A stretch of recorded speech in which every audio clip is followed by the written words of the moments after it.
ভাইরে, আসলে কি জানেন, অনেকেই বলে ছেলেদের জীবন নাকি অনেক কষ্টে। আসলে ছেলেরা চাইলেই সব কিছু করতে পারে, কিন্তু আমরা মেয়েরা তা পারি না। কেন জানেন? বিয়ের আগে বাবার দায়িত্ব, বিয়ের পরে শখের পুরুষের দায়িত্ব। কিন্তু সেই শখের পুরুষটা যদি এমন হয়, তাহলে তো জীবনটাই গর্বা। আসলে আমরা মেয়েরা যেখানেই যাই পরের অধীন হয়ে থাকতে হয়, আর বাবার বাড়িতে বাবার অধীন। বিয়ের পরে স্বামী যদি একটু লড়ভল হয়, পরিবারের সবার কথা শুনতে হয়। আসলে মেয়েদের জীবন এভাবেই কাটে।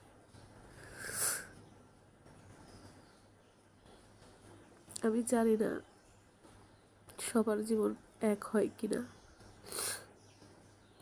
আসলে স্বামীর থেকে স্বামীর পরিবারটাই বেশি হয়। যে পরিবারকে আপনি নিজের মতো করে ভাববেন, আসলে সেই পরিবার আপনার কিচ্ছু না। যাদেরকে আপনি আপন ভাবে সব কিছু পর করবেন, আসলে তারাই আপনার জীবনটা নষ্ট করে দেয়। সামান্য ভুলের কারণে, সামান্য কথার কারণে তাদের আসল রূপ বোঝা যায়। কাকে আপন ভাববেন? কেউ আপন না। আসলে দুনিয়াটাই এমন, আমাদের থাকার মতো জায়গা হয় না। বিয়েরা বলে না, বিয়ের পরে বাচ্চা হওয়ার পরে বাচ্চা ছাড়া তাদের জীবনে কিছু না, তাদের জন্য সংসার করতে হয়। আসলে তাই। আর সুসাইড করলে বাচ্চার ক্ষতি, বাচ্চাকে দেখবে। ডিভোর্স হয়ে গেলে বাচ্চার সমস্যা। সবার জীবন সবার সুখের হবে, কিন্তু তার বাচ্চা কে নেবে? তার জীবন তো ভালো হবে না। আসলে একটা মেয়ের জীবনে তার বাচ্চা থাকার সময়ে ভালো, আর অসময়ে খারাপ। আমি জানি না কাদের সাথে মিলে যায় আমার জীবনটা। আসলে যাদেরকে আপন ভাববেন, আপনার ফ্যামিলি হোক আর যাই হোক, নিজের ফ্যামিলি বাদ দিয়ে পরের ফ্যামিলি নিজের আপন ভাবি। আসলে কি তারা আপন? আসলে না। তারা একটু সামান্য ভুল হলে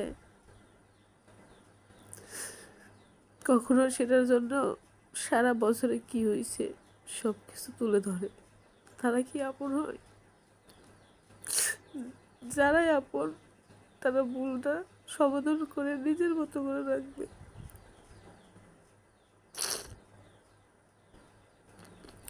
আসলে মেয়েদের কোনো বাড়ি নাই। আল্লাহ যদি আমার দিকে চাই, তাহলে নিজের একটা বাড়ি করব। বলতে পারবো আমি আমার বাড়িতে আছি, কেউ আমাকে ঘাট ধরে বের করবো না, কারো কাছে ছুটে হতে হবে না। আসলে এক ফেসবুকে কাজ করে দেখে অনেকেই অনেক কথা বলে, আমি কারেরই না। কিন্তু নিজের মানুষরা যখন কষ্ট দেওয়ার কথা বলে, তখন কেমন লাগে বলেন? আমি জানি না তাদের সমস্যা কোথায়। তাদের হয়তো অনেক জ্বলে আমার ভালো থাকা দেখে। আল্লাহ তাদেরকে হেদায়েত দান করুক।